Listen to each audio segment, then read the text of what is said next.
I was supposed to be so happy to have the home of my dreams. But now I am so depressed about the weekend.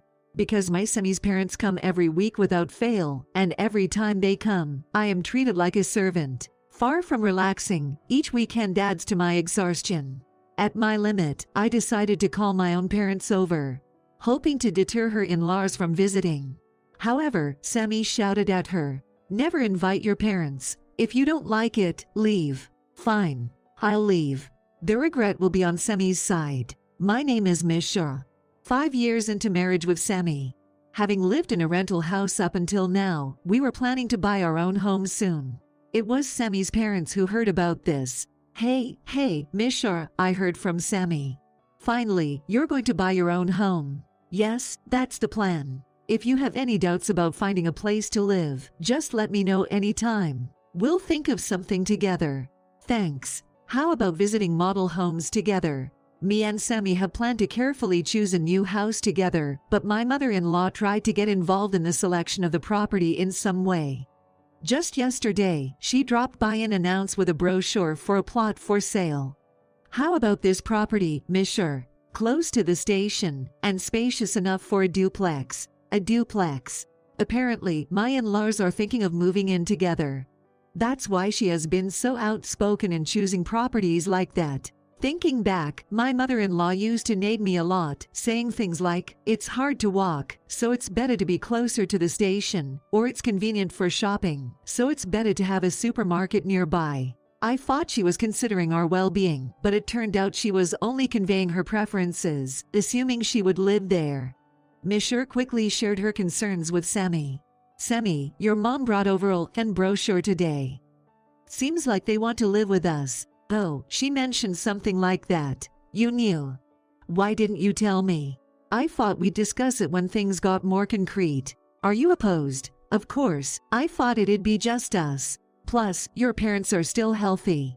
Maybe in the future, but for now, living separately seems best." "I understand your feelings." Semi listened to my feelings and said, "I don't intend to live with you just yet," and convinced my in-laws that we were not going to live together yet. His parents seemed to accept his decision. I thanked him again. "Thanks, Semi. It's fine. If living together is too much for Miss Shaw, that's how it is. But let's have them over often once we settle in." "Of course." Later, Semi and I found just the right property and were able to get our own home. Soon after moving in, his parents came to visit. "Miss Shaw, well done on your moving in. Nice house." His mother seemed pleased with the new house. "Feel free to visit anytime." I told my mother-in-law so with a calm heart, and the 4 of us sat around the dining table that day and ate dinner. The next weekend, when Miss Shaw suggested going shopping for living room decor to Semi, he regretfully replied, "Can we go shopping some other time? Do you have plans this weekend? My parents want to visit again." "What? They just came last week. They really like our house. Remember, you said visit anytime." "Well, yes, but just whip up dinner and entertain them, will you?" "Thanks." After that, my in-laws started coming to visit us every week without fail. Moreover, with each visit, my meal gradually became more demanding. "Miss Shaw, it's so hot lately, I feel worn out. Cold noodles are fine for lunch, but I want something more nourishing like eels for dinner." "Miss Shaw, do you know the nudie snack shop downtown? It's all the rage. Let's have those for tea. Can you pick some up?" She would come early in the morning, boss me around, and leave without helping around the house at all. From the second visit, it became natural for her to stay overnight. "We prefer rice and miso soup for breakfast. Please have it ready when we wake up." The demands from my in-laws escalated rapidly. Caring for them, my weekends were no longer about recovering from work fatigue. Instead, I became increasingly exhausted. Eventually, Miss Shaw pleaded with Semi. "Semi, I really wish your parents wouldn't stay over every week. Can't help it if they want to come. Just tell them no. I'm tired from work all week, and then I spend the entire weekend catering to your parents. I get no rest. Think about it. If we lived together, it'd be like this every day, not just weekends. My parents wanted to live with us, but you insisted against it, so I prioritized your wish. Just endure their weekend visits. Indeed, compared to living together, this might still be better." But enduring this situation any longer was beyond my limits. As I was wondering what to do, I received a phone call from my mother. "Hi, Miss Shaw. How are you? Sorry I haven't called, Mom. I'm managing. You sound down.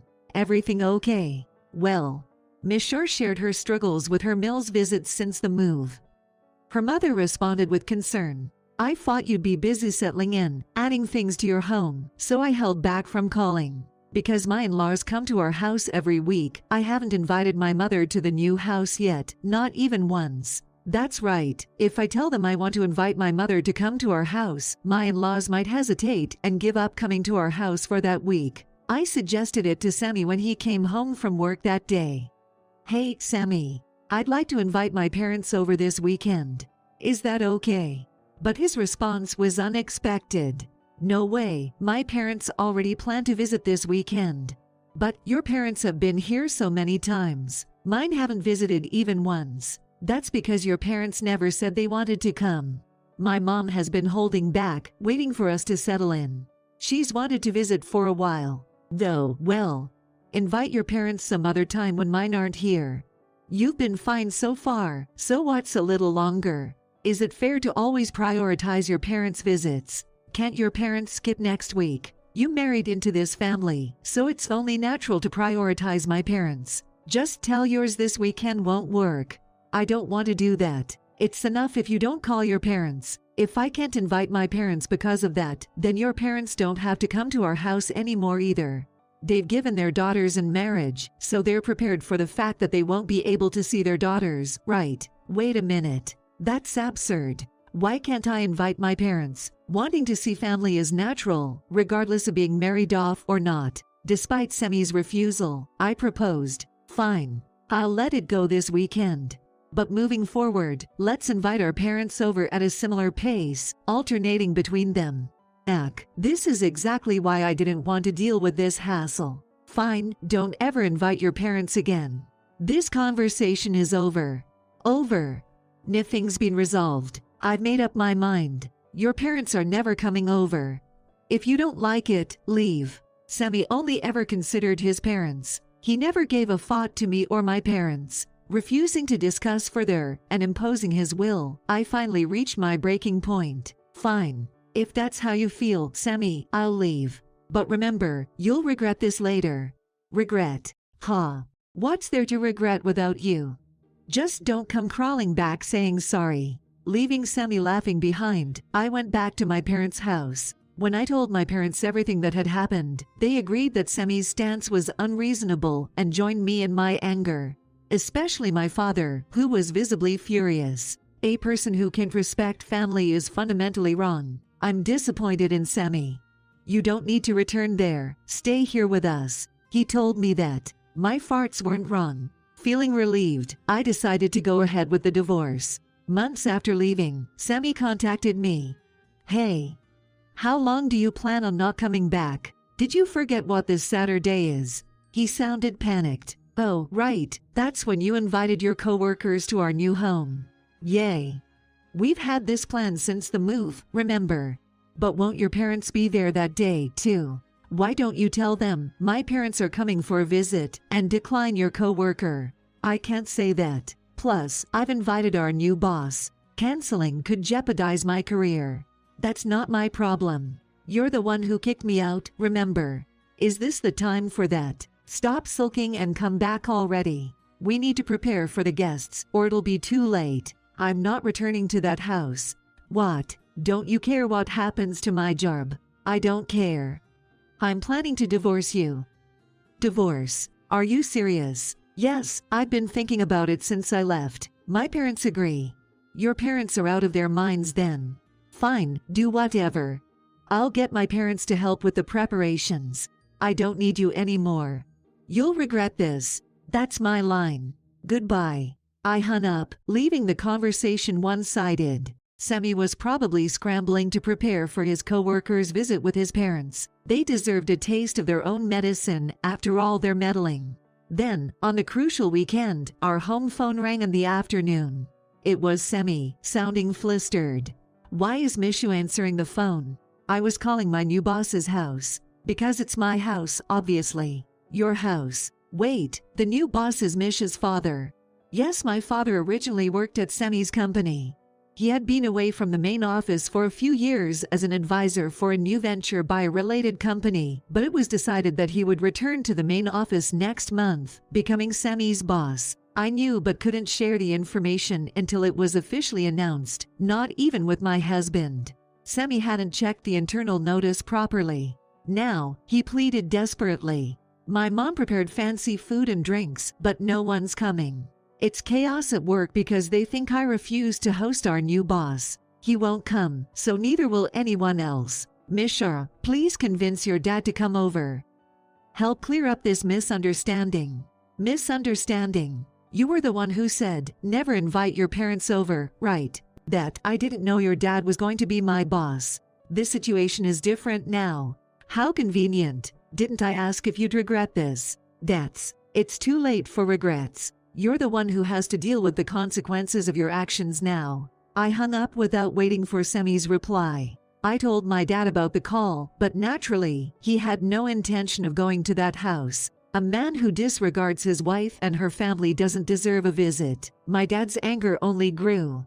He's intimidating when angered. Semi said he bought fancy food and drinks for today, but that expenditure must have been in vain.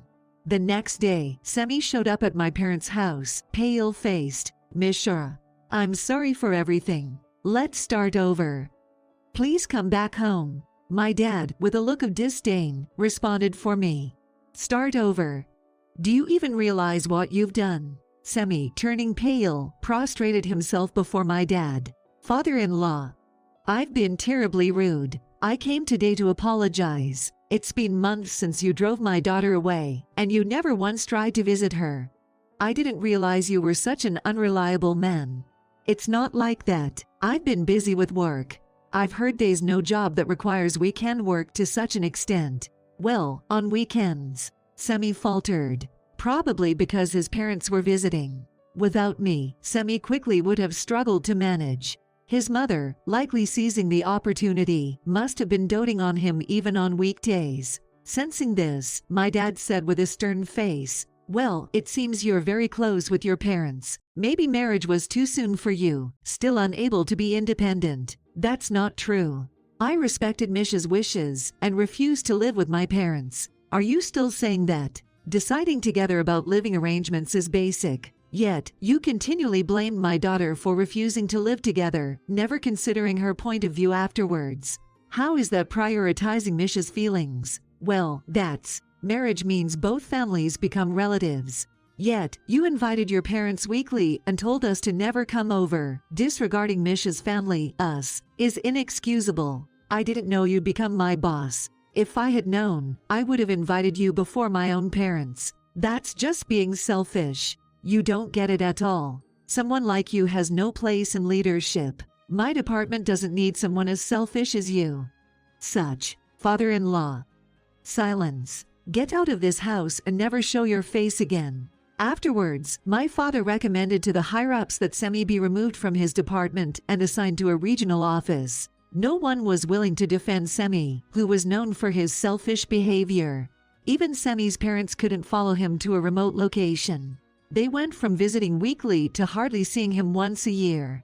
After finalizing my divorce from Semi, I enjoyed a peaceful life at my parents' house, focusing on my work. I spend weekdays immersed in work and weekends as I please. Looking back on my past life, unable to live this simple way, I cherish my current freedom immensely. Moving forward, I plan to cherish my parents and